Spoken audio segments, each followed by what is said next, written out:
안녕하십니까. 오늘 특별한 분을 모시고 명사초대석을 진행하려고 이렇게 시작을 했습니다. 여러분 요즘에 뭐 서울시 교육감 뭐 이렇게 후보님들이 유세하시고 많은 분들이 오시잖아요. 근데 우리 또 방송에서는 특별한 분을 모시고 그분에 대해서 우리 또 앞으로의 그 미래 비전 이런 걸 한번 들어볼까 하고 제가 특별히 모셨습니다.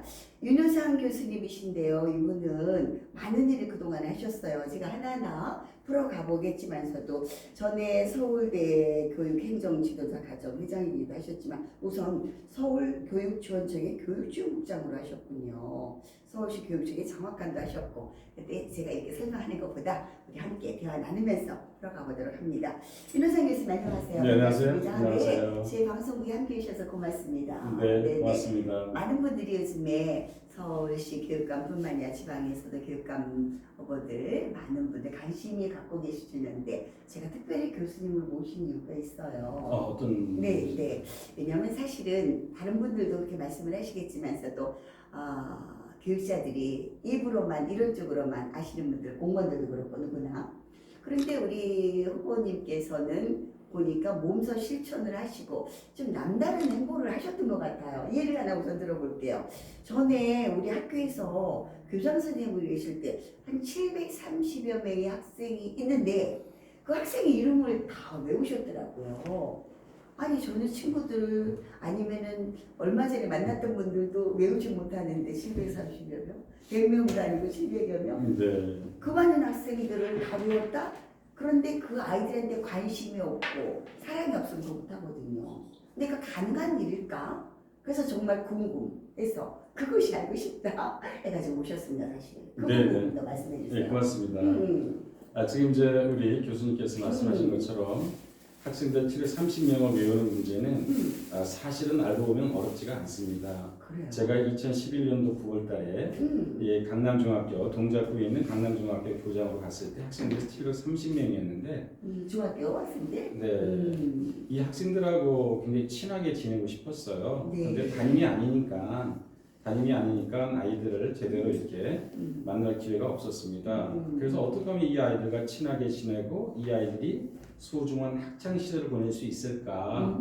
또 부모 같은 어떠한 마음으로 아이들과 함께 지낼 수 있을까? 네. 이런 생각을 가지고 제가 나름대로 이제 아이디어를 낸 것은 일단 사진 대장이 있거든요. 이렇게 학급별로 사진 대장의 사진을 보고 그다음에 전교생을 교장실에다 다 붙여놨습니다. 일단 사진으로 인지를 하는구나. 그렇죠. 730명을 학년별로 다 붙여놓고 또 730명을 다 한 명씩 상담을 했습니다. 상담을 하면서 학생들의 좌우명이나 취미라든가 뭐 특성에 대해서 제가 이렇게 메모를 해서 이렇게 포스트잇으로 학생 사진 밑에 붙였습니다. 그리고 학생들의 그 사진과 학생들의 그런 어떤 정보에 관해서 그 교장실의 TV 안에다가 동영상을 만들어서 계속 돌렸습니다. 그리고 또 한 가지는 아이들이 등교할 때 교문에 나가서 학생들을 이렇게 맞이하는 겁니다. 이게 맞이하면서 아이들을 갖다가 눈여겨보고 또 이제 이름을 외우기 시작했습니다. 근데 사실은 저는 뭐 대단한 어떤 암기력이 있는 건 아니지만 나름대로 관심은 많습니다. 이름을 외우는 것이 또 이름을 외우고 활용하는 것이 사실 취미라고 할 정도로 제가 이름 연구를 한 34년을 가지고 했습니다. 그러면 우리 학생들, 제자들뿐만 아니라 동료들 무슨 모임이라든가 이런 분들은 뭐 기본적으로 다 잘 외우시겠네요. 물론입니다. 학생들이 730명이지만 사실은 지금까지 합하거나 다른 또 이제 여러 가지 이제 도와주신 분 또 학부모님들까지 하면은 제가 어제 1000명은 누구나 외울 수 있습니다. 누구나 외울 수 있는 거 아니에요, 교수님. 누구나 할 수 있습니다. 이렇게 겸손하게 말씀을 해주시는데. 근데 여기서 중요한 건 뭐냐면 제가 이름을 외우는 목적은 그 아이들의 이름을 아는 것으로 끝나는 것이 아니고 이 이름을 통해서 아이들을 변화시키고 또 감동을 주고 이런 것을 하고 싶었거든요. 그게 중요한 거거든요. 그냥 외우는 정도라고 외워지지 않는데 제가 이것을 순간 보는 순간에 얼마나 아이들을 사랑하고 관심 있고 그랬으면 그걸 다 외웠을까 하는 그 부분의 배경이 이렇게 그려지더라고요. 사실 알고 모든 건 간단한데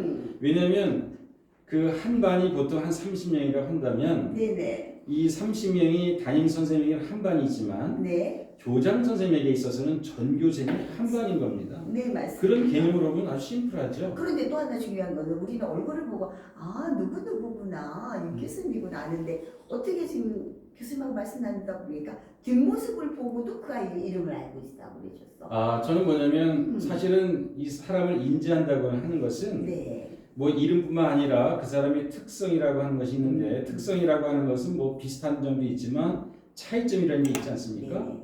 기본적으로 우리 사람들을 갖다가 구분할 때 뭐 남자냐 여자냐 그다음에 안경을 썼느냐 안 썼느냐 이렇게 네. 계속해서 구분해 나가거든요. 그렇죠. 이런 것들이 훈련이 되면 그렇게 구분하는 건 어렵지 않고요. 그렇구나. 또 학생들의 이름을 외우는 것을 취미로 생각하고 또 한 가지는 그 학생들을 내 자녀처럼 생각하는 마음이 있으면 해나갈 수 있습니다. 근데 여기서 한 가지 이제 오해는 뭐냐면 학생들 730명을 네. 하루아침에 외울 수 있는 건 아니잖아요. 그렇죠. 그래서 사람들은 어떻게 금방 외울 수 있느냐. 근데 사실 금방 외우는 건 아니고요. 아니죠. 제가 통계를 내봤는데 네네. 교사 할 때는 직접 가르치니까 그렇지. 한 달에 400에서 500명을 외워요, 제가. 한 달에. 직접 매일 보니까. 그렇지. 그런데 교장으로 보면 교장을 할 때는 한계가 있잖아요. 그렇죠. 근데 교장으로서 제가 할 수 있는 걸 통계를 내봤더니 또 통계까지 내보셨어요. 통계 냈습니다. 그런데 보통은 한 달에 한 100명, 좀 더 신경 쓰면 150명, 좀 더 집중적으로 하면 네. 200명까지 외우겠더라고요. 네. 그러니까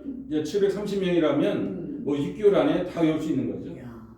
그럴 수도 있구나. 그러다 보니까는 제가 우리 윤호상 교수님에 대해서 궁금한 점이 생기게 됐어요. 어떻게 물었을까? 그러다 보니까 학부형님들하고도 3,000회 이상을 학생들하고 상담을 하셨더라고요. 사람이 교장 선생님이시니까 할 일도 많으시고 또 책임감도 있으시니까 다른 업무도 바쁘셨을 텐데 일일이 상담한다?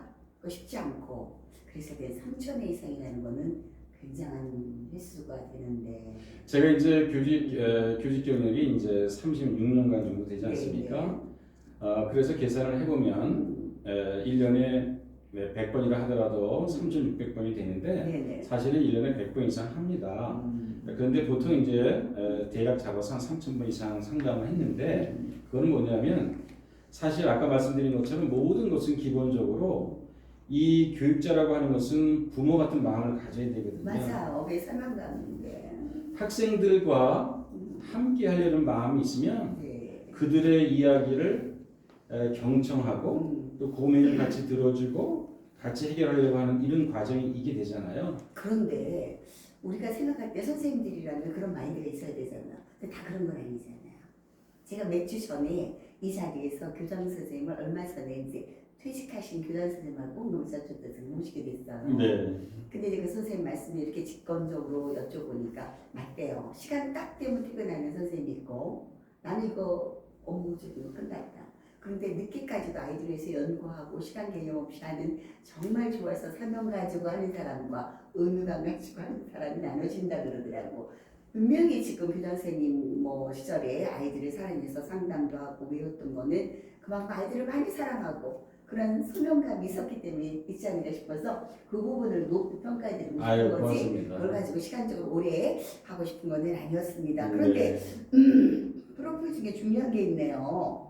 보니까 LS 에듀 하스피탈. 병원, 교육병원. 네. 이건 뭡니까? 지금 이제 LS 원래는 교육병원인데 이 법인으로 등록할 때 병원이라는 것이 안 되기 때문에 LS 에듀 하스피탈인데 LS라고 하는 것은 라이트 앤 솔트로 빛과 소금이거든요. 네네. 빛과 소금의 역할을 빛과 소금의 역할을 하는 교육병원입니다. 교육병원은 단순히 무슨 어떤 어려움이나 힘들고 고통스러운 사람만이 아니라 그것을 예방하는 차원에서 정말 중요하죠. 차원에서 이것을 만들려고 했던 것인데 사실은 우리가 이제 몸이 아프면 병원에 가잖아요. 그렇죠. 근데 교육으로 힘들고 어려울 때, 고통스러울 때 어디를 찾아가느냐? 바로 이곳을 찾아와라. 이것이 바로 플랫폼입니다. 플랫폼. 그럼 여기서 문을 두드리면 여기 무슨 문을 두드리면 여기에 이제 전문가들이 네트워킹 돼 있어가지고 다 연결해 주는데 주로 어떤 일을 하냐면 주로 이제 학습 관련해서 그리고 돌봄 관련해서 그다음에 상담 관련해서 네네. 다 연결을 해줍니다. 그러니까 우리가 유심의 병이 아프면 일반 병원에 가듯이 아이들한테 교육적으로 문제가 되고 했을 때 상담을 통해서 사전 치료도 하고 문제가 있는 한 치료도 그래서 지금 교육병원이라 됐구나. 그게 궁금했어요. 2015년도 2015년도 한 7월로 기억합니다만 그 당시에 그 교육에 대해서 고민을 많이 했습니다. 우리 아이들이 네. 우리 아이들을 위해서 많은 사람들이 노력을 한다고 하고 기관도 만들고 어떤 조직을 하고 네. 그다음에 그 길거리 가면은 많은 그 현수막이 있지 않습니까? 네. 그런데도 세상은 바뀌지 않는 네. 것을 보고 과연 어디에서 문제가 있을까? 그것은 다시 말해서 우리가 공급자 중심의 사고, 우리는 잘한다, 우리한테 와라 이런 사고를 갖고 있기 때문에 해결이 안 되는 겁니다. 그래서 수요자 중심의 사고를 하게 되면 조금씩 변화가 되지 않을까 하는 생각에서 그걸 만들었고요. 2019년도 7월 달에 교육부 장관의 인가를 받았습니다. 아, 그러셨어요. 그러면 이제 오랫동안 이제 교육병원을 이렇게 운영하시고 하면서 많은 사례가 있겠습니다만 그래도 가장 기억에 남고 정말 잘했다, 보람 있었던 일들 있으셨을 것 같아요. 요즘에 이제 아이들이 학원을 이제 많이 다니지 않습니까? 네네. 근데 이제 A 학원에서 B 학원을 다니는데 시간에 갭이 있을 수 있잖아요. 그렇죠. 이럴 때 부모님들이 굉장히 난감해 하시거든요. 네. 이럴 때 저희가 맡아주겠다. 그러면 그 시간에 아이들에게 와서 돌봄을 받을 때 독서 돌봄 받을 수도 있고 아니면 영어 돌봄 받을 수도 있고 뭐 상담 돌봄 받을 수도 있고 하죠. 네. 그런 식으로 해서 그 부모님들의 어려운 점을 도와드리고 또 네. 학생들에게 도움이 되고 이런 것들을 하는데 여기 찾아올 수 없으면 또 연락하면 찾아가서 찾아가는 교육, 찾아가는 도와드릴 수도 있죠. 병원이니까 뭐 치료라고 할 수가 있겠지만 뭐 이렇게 상담 찾아가서도 하는군요. 국내 최초로 교육병원을 아니 저는 교육병원이라는 게 좀 생소했어요. 네. 근데 그러면 이거 역시도 아이들을 사랑하고 정말 몸으로 그냥 교육자 이름만이 아니고 내가 몸으로 실천하고 할 수 있는 것을 앞서가셨단 말이에요. 저 혼자 뭐 제가 이제 아이디어를 냈지만 네네네. 여기서 다섯 분의 교장 선생님이 동의를 해주셨고 지금은 한 80명 정도의 회원이 있습니다. 그런데 이분들이 정말 훌륭한 분들이시거든요. 네네. 그런 분들로 포진되어 있는데 이분들은 단순히 교육에 종사했던 분들이 아니고 네. 뭐 교장 선생님도 있고 선생님도 있고 일반인도 있고 네, 기업체 임원도 있고 변호사도 있고 누구라도 올 수 있습니다. 이 플랫폼에 구성원은 누구라도 될 수 있는데 단 한 가지 네. 우리 아이들을 위해서 자기의 탤런트를 활용할 쓰겠다 이런 사람들은 올 수 있어요. 그렇죠. 그 정말 중요한데 물론 이제 혼자로는 안 된 건 알지만서도 그 아이들을 인해 가지고 많은 좋은 분들이 그럴 수도 있구나 할 수 있구나. 그래서 그걸 보니까 정말 몸으로 실천하신다는 그래서 교육감으로서 그냥 내가 명예로 내가 남이 하니까 이렇게 생각해서 막 이렇게 나오신 분이 아니구나 싶었다는 거죠. 자, 그렇다면 본격적인 얘기를 들어볼게요.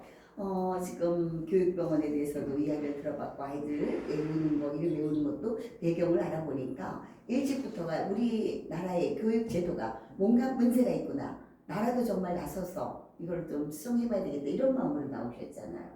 또 선배들 누가 가셔서 학회 가신 분들 보니까 아니다 한 부분도 많이 봤을 것이고 그래서 나오셨어요. 자, 그러면 서울시 교육감으로 이제 출마하게 된 배경은 어떻게 되셨는지 그게 궁금합니다.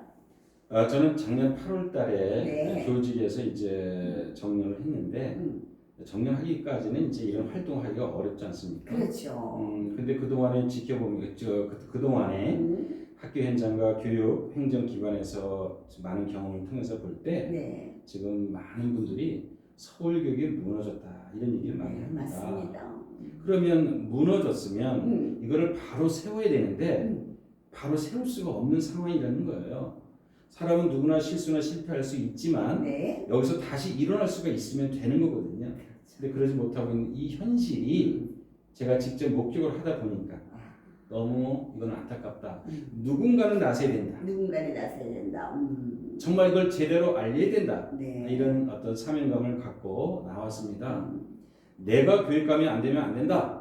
나는 어떻게든 되겠다. 그런 마음이 아니고 정말로 우리가 이 서울 교육을 어떻게 이끌어서 우리 아이들을 훌륭한 미래 인재로서 또 현재와 미래의 행복한 또 인재로서 키워낼 것인가 이런 것에 대해서 우리 모두가 고민해야 된다 하는 마음으로 나왔고요. 특히 지금 우리 교수님도 이제 아시겠지만 학교 현장에서 아이들이 그 적응하지 못해가지고 그만두는 아이들이 하루에 145명입니다. 하루에? 전국적으로 1년에 5만 명의 학교를 그만둬요. 그러면 500명의 학교라면 200개 학교가 매년 없어지는 거거든요. 이것은 단순히 없어지는 문제가 아니라 그 아이들의 삶은 뭐냐는 거예요. 그렇죠. 왜 우리 교육자들은 왜 우리 국가는 왜 교육을 이렇게 방치하는가? 이거 심각한 문제거든요. 더군다나 1년에 자살하는 사람이 13,000명이 되는데 그 중에 학생들이 150명이 자살을 합니다. 제가 국장으로 있을 때 어느 학교에서 누가 자살했다, 무슨 사고 났다 이럴 때 너무나 가슴이 아팠어요. 또 한 가지는 뭐냐면 제가 서부의 지원국장으로 있을 때 한 학교에서 화재 사고가 났거든요. 그래서 한 건물이 다 타버렸어요. 다 타버렸어요. 학생들이 그 당시에 130명 정도가 있었는데 만약 이게 잘못됐으면 130명의 끔찍한 일이 일어나는 거 아닙니까? 그런데 이런 일이 언제든지 일어날 수 있다는 사실이에요. 우리는 그동안 우리 교육감님께서 현재 교육감님께서 많은 애를 썼고 그 전에도 많은 교육감님들이 애를 썼지만 왜 이것을 이렇게 내버려 두느냐 하는 거죠. 더군다나 학교폭력 지금 매일같이 일어나고 있고요. 이 학교폭력을 옛날에는 학교에서 심의를 했는데 지금은 이제 교육지원청에서 11개 교육지원청에서 심의를 합니다. 그런데 11개 교육청에서 월요일부터 금요일까지 매일 사건을 그 사건 사고를 심의를 하고 있어요. 전국적으로 하고 있는 거 아닙니까? 이 학교 폭력은 왜 근절하지 못하는가? 글쎄, 그게 뭐 많이 무동서로 많이 이야기하면서 왜 그게 대책이라든가 방안이 없는지 모르겠어요. 그러다 보니까 아이들은 막 왕따가 되면서 학교 다 뭐 그만두고 그거가 돼서 나중에 또 자살이 되고 이런 게 여파가 오는 거잖아요. 악순환이 막 연속이 되잖아요. 그런데 저는 이제 세계 학교에서 교장도 했다고 그러지 않습니까? 제가 있었던 학교에서는 학교 폭력이 거의 없었습니다. 물론 노력을 해야 되잖아요. 네, 그렇죠. 저는 교육감이 되면 반드시 학교 폭력을 없앨 수 있다. 지금까지는 뭐냐면 말로만 하기 때문에 그렇습니다. 말로만. 이론만 하기 때문에 그렇죠. 그래서 제가 박사님을 여기 모신 거예요. 말로만 그러면 안 되는데 여태까지 뭐 교육감 후보님들도 많이 나오셨잖아. 뭐 그래서 앞으로 지금 진행하시는 분도 계시고 나온다는 후보님들도 많으시는데 지금 앞에 행적을 보니까 말로만이 아니라 몸소 실천하시는 이분은 뭔가 있을 것 같은 거예요. 그래서 제가 특별히 모셨는데 자 그러면 다른 분들을 다 후보하고 차별성이 있다고 한다면 좀 뭐를 갖다가 말씀하시겠어요? 지금 이제 말씀하신 내용이 말로만 하는 사람과 입으로만 말하는 사람과 가슴으로 말하는 사람이 다르지 않습니까? 다시 말해서 혼이 있는 교육이 필요한데 이 혼이라고 하는 것은 올바른 생각과 말이 실천으로 이어지는 거거든요. 그렇죠. 언행일치가 돼야 되는 거예요. 언행일치가 돼야 되잖아요. 그런데 이 언행일치가 되려면 기본적으로 알아야 됩니다. 맞아. 알지도 못하고 주소 들은 걸로 해가지고 이렇게 하겠습니다. 공약들 많이 하더라고. 그리고 이분들을 될까 그랬더니 이건 아닌 거야. 들어서 전달하는 것은요. 그건 아는 게 아닙니다. 그렇죠. 그건 전달하는 거죠. 전달하는 거죠. 입으로만 그냥. 느낌이 머리로 오는 게 아니고 가슴으로 와야 되잖아요. 그렇죠. 그게 중요한데. 중요하죠.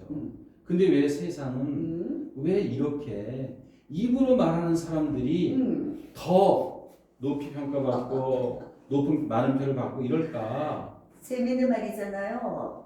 교수님, 오리지널보다 가리지널이 가장 맞는 시대예요. 가리지널이라는 게 있군요. 가리지널. 오늘하고 얘기를 했습니다. 그래서 고맙습니다. 내가 우리 이런 후보님 같은 분을 적극적으로 저희가 밀어드리고 싶고, 이런 분을 저희가 방송에서 안내하고 싶었어요. 그래서 안 밀어주셔도 됩니다. 아니요, 밀고 안 밀고 그건 제가 그런 말씀을 잘못했다면 저희가 이런 분을 찾고 이런 분들 계시다는 거를 저희는 알려드리고 싶었어요. 저는 절대로 타 후보에 대해서 비난이나 비방이나 이렇게 하고 싶지 않고요.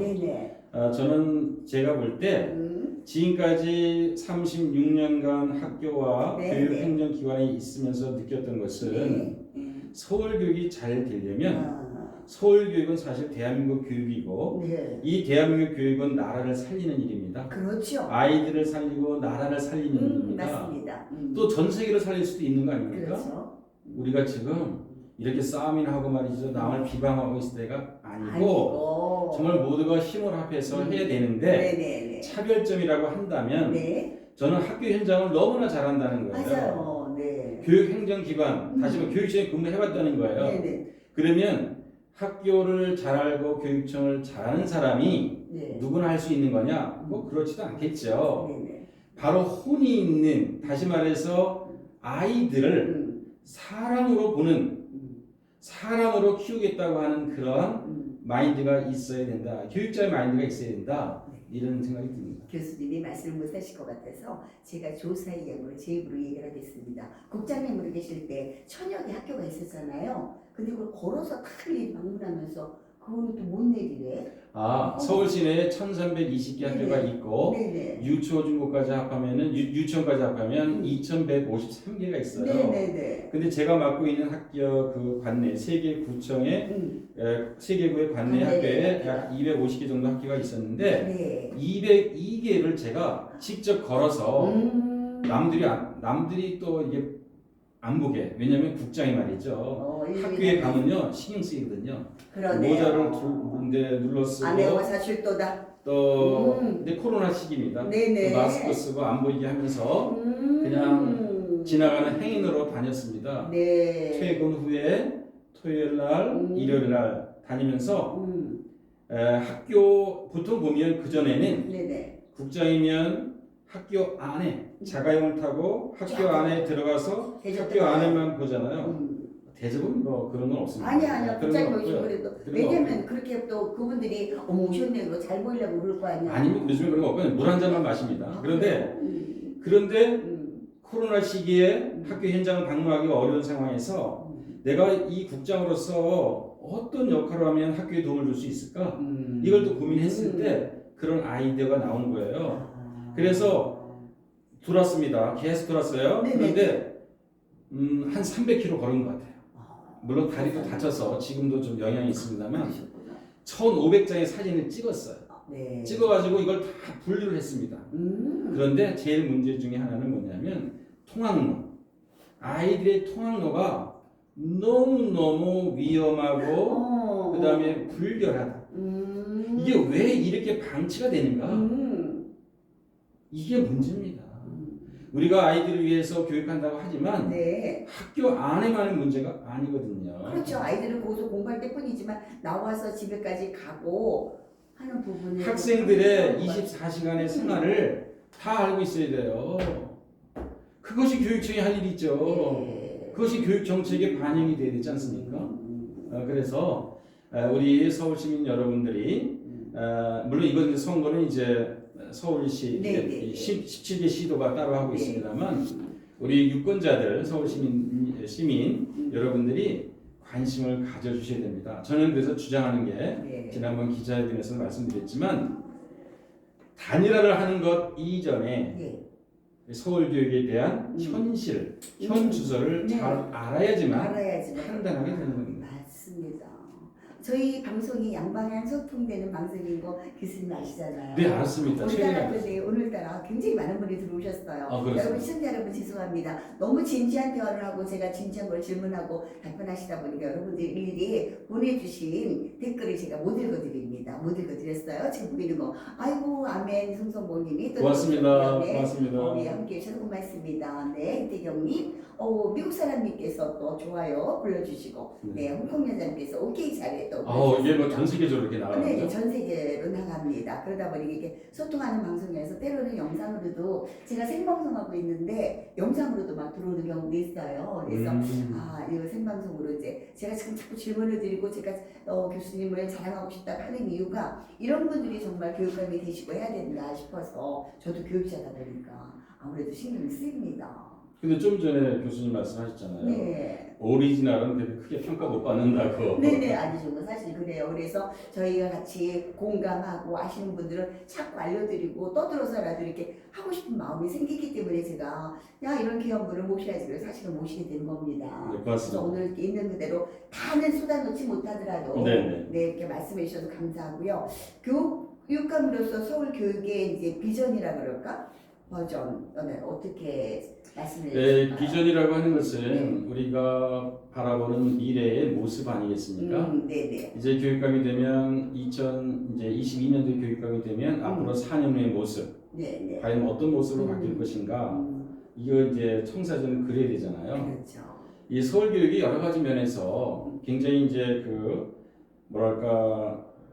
전국에서 가장 커다란 교육청인데, 네, 그 중심부라고 생각하면 되니까. 네, 그런데 평가는 네. 그렇게 1등으로 받지 못해요. 아, 교육 만족도라든가 예. 청렴도라든가 이런 것에 그래요? 있어서 그렇게 좋은 평가를 받지 못하고 있는 것은 네네. 정말 안타까운 현실 아닙니까?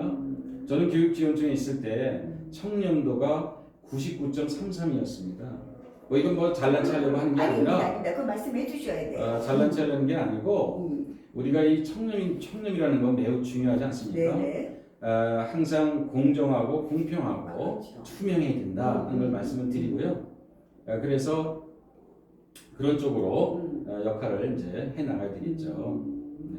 그랬구나. 이 비전이라고 하는 것은 말씀 것처럼 결국 우리 아이들의 네네. 현재와 미래의 행복한 삶 그리고 더 나아가서 네네. 자기가 하고 싶은 것을 이루어 나가는 삶 네. 이런 거 아닙니까? 네. 그 다음에 궁극적으로 교육의 궁극적인 목적은 선한 영향력이라고 그러거든요. 선한 영향력을 주는 아이들로 키워내는 일. 네네네. 이런 노력을 하다 보면 네. 우리 서울교육은 대한민국 교육에서 가장 최고의 우등 교육이 되고 만족도 1등이 될 것이고요. 청렴도도 1등이 될 것이고요. 그럼 이것이 대한민국 교육에 영향을 미치겠죠. 저 우리 교수님 생각에 예를 들어서 우리 학부형님들도 그렇고 우리가 교육 그러면 뭐 영수, 과학, 영어 위주로 해서 뭐 엄마들도 뭐 대학원 가라 뭐 이러잖아요. 그것보다도 또 우선 중요한 거는 인성교육 정말 중요하지 않습니까? 근데 아이들이 머리는 좋아서 그런 거는 잘하는데 대체적으로 우리는 어렸을 때는 따로 인성교육을 안 받아도 아 부모 교육이 참 잘 돼 있구나. 자녀 뭐 이렇게 보면은 아이들의 행동 보고 하는데 요즘에는 너무 살벌한 경우가 많아요. 살벌한 경우 네네. 많죠. 그래서 어느 날 이제 지하철을 탔는데 아이들의 청소년들이 대화가 욕으로 시작해서 욕으로 끝나는데 민망한 정도가 있고 의아래도 못 알아보고 그래서 정말 인성교육도 중요하지 않을까 싶습니다. 우리 교수님께서 매우 중요한 부분을 지적해 주셨습니다. 사실 뭐 인성교육만 하는 것이 학교는 아니고요. 네네. 행복한 배움의 공동체 아니겠습니까? 그러면 이쪽 양날개라는 게 뭐냐면 학력 신장이라고 하는 겁니다. 그 다음에 이제 이거 뭐냐면 실력이 있으려면 역량이 있으려면 네네. 지적인 능력도 이제 있어야 되지 않겠습니까? 그렇죠. 이런 게 하나 있고 또 한 가지는 바로 인성입니다. 네네. 바로 품성입니다. 인간다움이 있거든요. 그렇죠. 이 두 가지가 같이 동전의 앞면 뒷면을 같이 가야 되거든요. 그렇죠. 그런데 지금 이제 국영수라고 이제 사람들이 얘기합니다만 네네. 제가 학교장으로 있으면서 어느 과목이 제일 중요하냐고 부모님들이 물을 수도 있고 네. 또 다른 사람이 물을 수도 있죠. 그렇죠. 뭐 저는 뭐 영어 선생님이었지만 네. 그렇다고 해서 저는 영어를 그렇게 아주 뭐 제일 중요하다고 얘기하고 싶지는 않습니다. 모든 과목이 사실 다 중요합니다. 그렇죠. 다 중요하죠. 어떤 한 과목도 중요하지 않기 때문에 교육 과정에다가 그것을 설계해서 세팅하지 않습니까? 그런데 어떤 분이 저한테 질문하면 제일 중요한 건 무슨 과목이냐? 그러면 저는 이야기할 수 있습니다. 네. 그것은 바로 독서입니다. 독서 네. 중요하죠. 네 정말 독서 중요합니다. 독서 교육이 네, 그래서 이 독서 교육은 책 속에 남의 이야기가 들어 있잖아요. 그렇죠. 남의 이야기를 경청하는 자세. 네네. 이것이 바로 인성 교육과 연결되는 네, 거죠. 연결되는 거니까. 그리고 결국 뭐냐면 거기서 사람들은 감동을 받게 되죠. 그렇죠. 생각하게 되죠. 예. 이런 감동이라는 것은 마음을 움직이는 지점이라고 할 때 이거를 통해서 결국 우리가 궁극적으로 교육하려고 하는 것은 생각하는 힘을 길러주는 겁니다. 맞습니다. 이것이 우리가 가야 된다. 그래서 독서 교육이 매우 중요하다는 네, 말씀을 중요합니다. 우리나라 교육이 이렇게 주입식 교육이었잖아요 그동안에. 그다음에 이제 한국 신장에서 제가 강조하고 싶은 것은 실제로 경험 아이들의 고통도 지금 사실 아이들이 엎드려 있지 않습니까? 네, 맞습니다. 사실 애들의 문제가 아니에요. 걔네들은 공부를 하고 싶어도 죄송합니다. 걔네들이 아니라 그 학생들은 공부를 하고 싶어도 못 알아듣는 거예요. 그러면 그 아이들이 문제냐? 아닙니다. 그 아이들이 그동안에 결손이 됐잖아요. 누적이 됐잖아요. 왜 어른들은 그걸 그냥 방치합니까? 어느 날 말에 교장실에 3명의 남학생이 왔어요. 중3 학생이. 교장 선생님, 영어 시간에 도저히 못 알아듣겠어요. 눈높이 안 맞추셨구만. 일방적으로 그냥 한쪽으로 그냥 하셨구나. 그래서 제가 이렇게 했습니다. 얘들아, 수업 시간에 어떻게 들리니? 영어가 어떻게 들리니? 그랬더니 애들이 이렇게 들리니까 아이들은 괴로운 겁니다. 그렇지. 듣기는 안 되고. 그러니까 어떻게 선생님과 눈을 맞추겠습니까? 그래서 중요한 건 뭐냐면 학습 이해 능력입니다. 학습 이해 능력을 길러주는 게 매우 중요합니다. 이걸 길러주려면 아이들을 정확히 알아야 되잖아요. 그래서는 학습 이해 능력을 측정하는 진단 센터를 만들어야 된다. 이것이 공약입니다. 일단 우리가 그 의사가 말이죠. 그 찾아오는 분들을 갖다가 처음에 그냥 주사를 안 놓지 않습니까? 그렇죠. 일단 아니 진찰을 하고 진단하고 처방하지. 얘들아 이거 먹어라 이렇게 하지 않지 않습니까? 그래서 지금 내 자녀가 수업 시간에 못 알아들어서 괴로워하고 있다면 이거 그대로 놔두겠습니까? 그렇죠.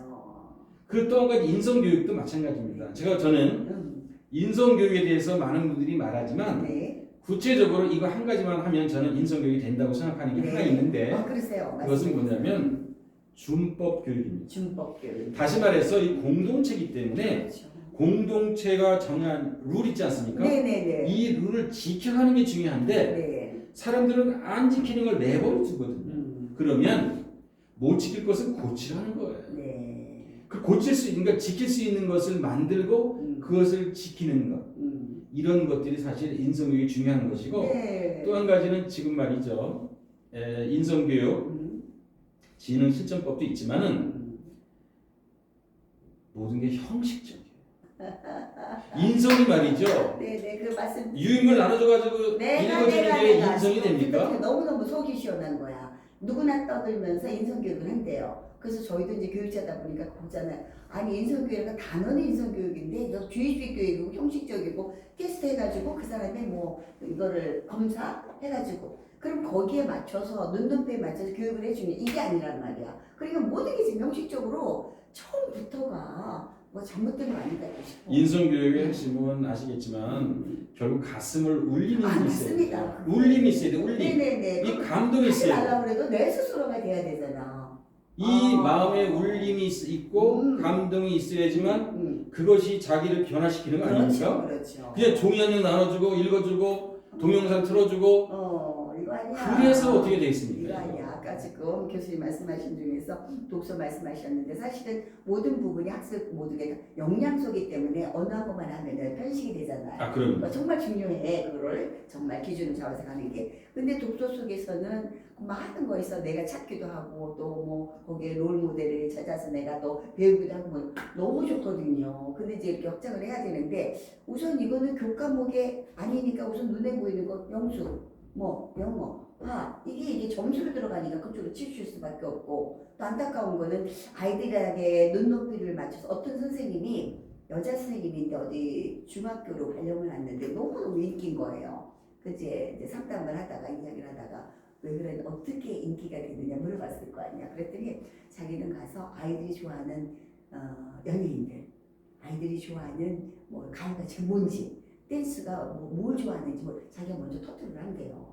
그래가지고 수업하기 전에 야 요즘에 뭐 누구누구 뭐 인기 있는데 뭐부터 풀어간대. 뭐야 선생님이 우리보다 잘하네.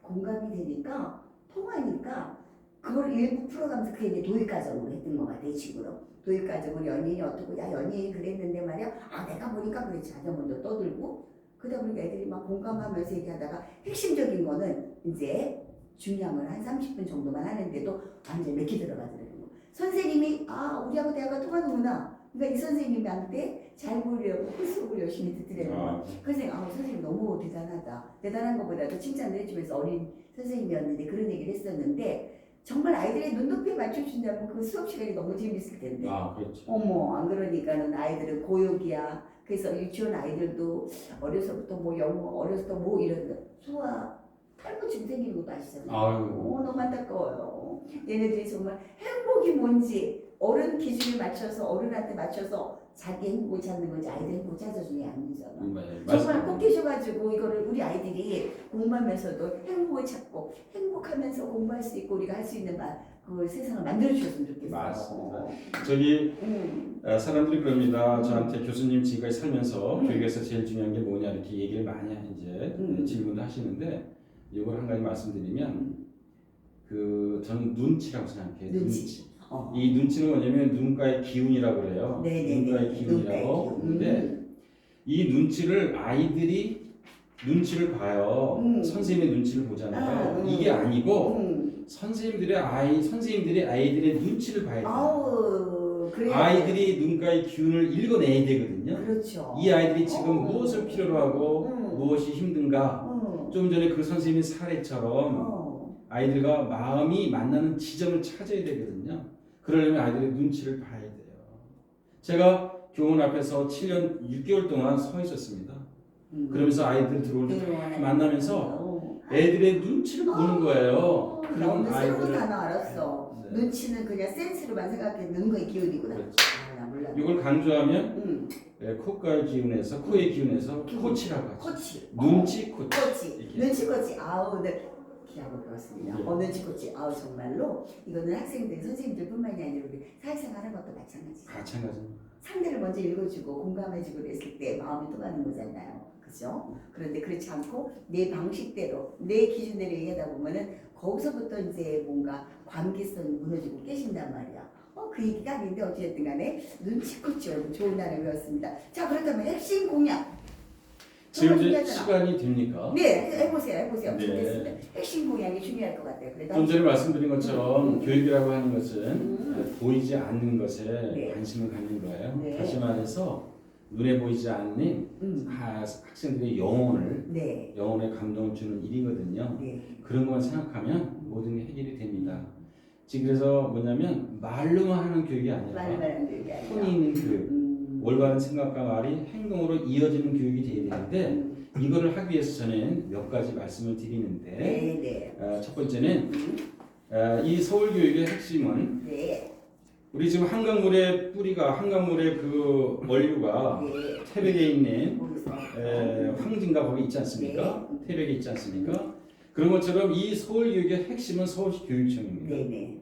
이 서울시 교육청에서 어떤 마인드로 어떤 정책을 하는 게 중요한데 그러기 위해서는 사람이 중요해요. 우리가 교육의 3요소 하면 교육과정과 프로그램, 그 다음에 그걸 운영하는 사람, 시설과 환경이 있지 않습니까? 이 중에서 사람이 매우 중요한데 올바른 사람이 봐야지만 사람을 제대로 뽑아요. 그렇지. 지금 서울 시내에 11개 교육지원청이 있는데 이 교육장들을 어떻게 뽑냐? 코드 인사하면 안 되지 않습니까? 당연하죠. 그러니까 역량과 인품이 훌륭한 사람, 미래를 갖다가 이끌어갈 사람, 이런 사람들이 되도록 하려면 공개적으로 임명을 해야 된다는 거예요. 공개적으로 공개 전형을 해야 된다는 거거든요. 맞습니다. 그래서 저는 서울시교육청의 인사 개혁 이것을 이제 말씀을 드리는데 일반 유권자들께서는 그게 무슨 우리랑 관계가 있냐 하는 거 하시겠지만 그게 아니고 적재적소에 인재를 능력 있는 사람을 배치하는 일 이것이 중요한데 교장 선생님도 교환 선생님 다 마찬가지입니다. 그래서 그런 것에 대해서 신경을 쓸 것이고요. 두 번째는 아까 말씀드린 대로 결국은 학교는요 공부하는 것입니다. 공부라는 건 국영수가 아니에요. 결국 뭐냐면 올바른 사람이 되기 위한 여러 가지 영양소를 얻는 거거든요. 그렇지. 원래 공부의 뜻이 그거잖아. 그렇게 해야 되거든요. 그렇게 해야 그런 걸 제대로 하겠다는 것이고 결국 이 모든 것은 아이들을 내 자녀처럼 생각하면 됩니다. 그렇죠. 그 다음에 인성교육도 지금까지의 인성교육의 형식적인 거 절대 안 되고요. 정말 제대로 될 수 있는 인성교육 프로그램이 있는데 이런 것들이 적용될 수 있도록 하겠다는 것이고요. 세 번째는 학교폭력. 학교폭력은 신체적인 그러한 그 데미지를 주는 거, 신체적으로 어떤 그 문제를 이게 아니고 그거는 물론이지만 영혼의 상처를 주는 겁니다. 그렇죠. 그걸 당한 학생들은 평생 맞습니다. 그것이 상처로 남는 거기 때문에 학교폭력은 어떤 경우라도 물론 이제 목숨이 위태로운 정당방위라든가 이런 건 어쩔 수 없겠지만 이것은 웬만한 경우는 정당화될 수 없다. 그래서 학교폭력이 일어날 수 있도록 일어나서 절대 안 되고 오히려 학교 평화를 조성하는 이런 쪽으로 제가 학교 평화상 제정을 할 겁니다. 그래서 모두가 어떻게 하면 학교를 평화롭게 할 수 있는가에 대해서 노력하도록 만드는 것이고요. 그 다음에 이제 소수 약자에 대한 배려인데 그 소수 약자 중에서 운동부 학생들이 있어요. 운동부 학생들이 돈이 많이 들어가요. 그 돈이 없으면 운동을 못하는 이런 현실. 맞아. 이거 안 됩니다. 정말 재능은 있고. 정말 재능이 있으면 뭐 밀어줘야 되잖아. 교육청에서 지원해줘야 됩니다. 100% 못하면 50%로 해줘가지고. 전혀 지원들이 안 돼 있는 아닙니다. 100% 자기가 내야 돼. 돈을 내야 됩니다. 이제 마지막에 아까 말씀드린 건 뭐냐면 학부모의 부담을 덜어주는 일 말씀드렸죠. 그렇죠. 뭐 돌봄 문제라든가 상담 문제라든가 뭐 고충 처리라 이런 거 말씀드렸으면 넘어가고요. 마지막으로 이거 한 가지 말씀드리고 마무리 짓겠습니다. 결국은 말이죠. 우리가 아이들을 사랑하고 아이들에게 믿음을 준다고 하더라도 중요한 것은 아이들을 성장시키는 거예요. 아이들을 정체하도록 하면 안 되거든요. 이 아이들을 성장시키는 겁니다. 발전시키는 일이거든요. 그러려면 무엇이 필요하냐면 다양한 경험을 하도록 해야 되거든요. 다양한 경험을 하고 다양한 교육을 하고 다양한 훈련을 하는 것, 이 세 가지가 필요한데 이 다양한 경험을 하도록 할 것입니다. 그런데 그 중에서 한 가지 정말 저는 이제 외국에 아주 뭐 30여 개의 나라에 다니면서 선진 외국의 많은 교육 프로그램이라든가 그런 환경을 보았습니다만 느낀 게 많았습니다. 아무튼 사람은 아는 만큼 보인다 이런 거 있지 않습니까? 또 보는 만큼 또 알게 될 수도 있고요. 그래서 제가 이제 공약 중에 하나는 뭐냐면 1년에 한 2,500명에서 3,000명 4년 동안 한 10,000명 정도의 고등학생을 외국에 한 6개월 정도 보내가지고 많은 것들을 보고 배워오라는 거예요.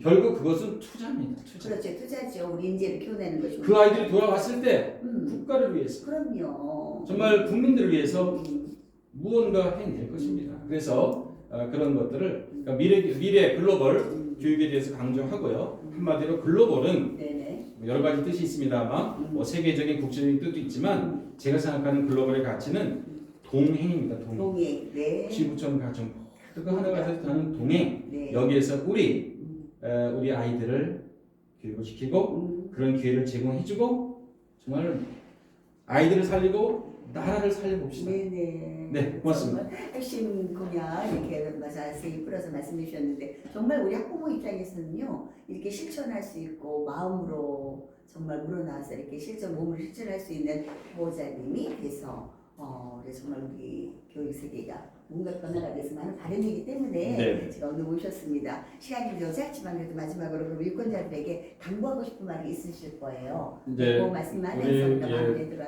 우리 유권자 여러분에게 말씀드리기 전에 한 가지 놓친 것이 있는데 학부모님들이 사교육비 때문에 그렇죠. 걱정 많이 하시지 않습니까? 사교육비 중에서 영어와 수학 이거 가장 많이 드는데 영어 쪽에서는 어떻게 하면 사교육비에 공부는 많이 시키되 돈이 많이 들지 않게 하는 방안. 그래서 교육청이 적어도 서울교육에서 학부모들이 영어 쪽에서는 돈이 별로 안 든다. 이 영어 쪽의 사교육비를 과감하게 줄이는 방안을 제시하고 있습니다. 뭐 말씀드리고요. 교수님이 또 영어 전공하셨으니까. 그다음에 마지막으로 저는 이런 생각이 듭니다. 누구를 뽑느냐 이전에 우리는 서울 교육을 알아야 되고 그 다음에 후보자들이 어떠한 교육 철학과 가치를 가지고 또 비전을 가지고 가슴에서 네, 나오는 맞습니다. 공약을 제시하는 네, 그게 누구한테 들어가지고 하는 공약이 아니고 정말 가슴으로 느꼈던 이런 것들을 공약으로 풀어내는 네, 그렇죠. 이런 사람이 누구인지 네. 그런 걸 보셔야 됩니다. 네. 그게 정말 중요할 것 같습니다. 제가 사실 오늘 모신 분은 그냥 입으로만 그냥 하시는 것이 아니라 마음속으로 우러나서 내가 실천할 수 있는 후보가 과연 어떤 분인가 이렇게 뵀더니 우리 이 교수님이 좀 맡아서 오늘 특별한 시간에 모시고 나만이 하는 것보다는 우리 전 세계에 또 이런 분들이 계시다는 거를 제가 자랑하고 싶었어요. 네. 그래서 오늘 짧은 시간 동안에 마음껏 다 말씀을 못 드렸지만 그래도 우리 시청자분들한테 많은 게 전달이 됐을 것 같습니다. 많은 분들이 오늘 입장해 주셨는데 제가 거론을 못했어요. 홍콩 회장님 박수홍 감사합니다. 미국 사람이 들어오셨군요. 솔로나 복지 박재님께서 들어오셨고 많은 분들이 오늘 시청률이 오늘 굉장히 높은데요. 감사합니다. 그래서 네. 아마 이렇게 보신 분들이 미처 시청하지 못한 분들한테도 우리 교수님에 대해서 많은 이야기가 구전으로 전해지지 않을까 싶어요. 왜? 별볼일 없으면 얘기하겠어요? 근데 좋은 거 있으면 자랑하고 싶잖아요. 저도 지금 외형적으로만 지금 몇 가지만 알고 있었는데 직접 대화를 나누다 보니까 정말 이런 분이 우리 서울시 교육감이 돼야 된다. 이래서 적극적으로 응원하고 싶은 본인의 세벨입니다. 네, 고맙습니다. 너무 수고하셨습니다. 요번에 말씀하신 대로 네, 건강하시고요. 꼭 승리하시고 필승하시기 바랍니다. 네, 여러분 감사합니다. 고맙습니다. 네, 감사합니다.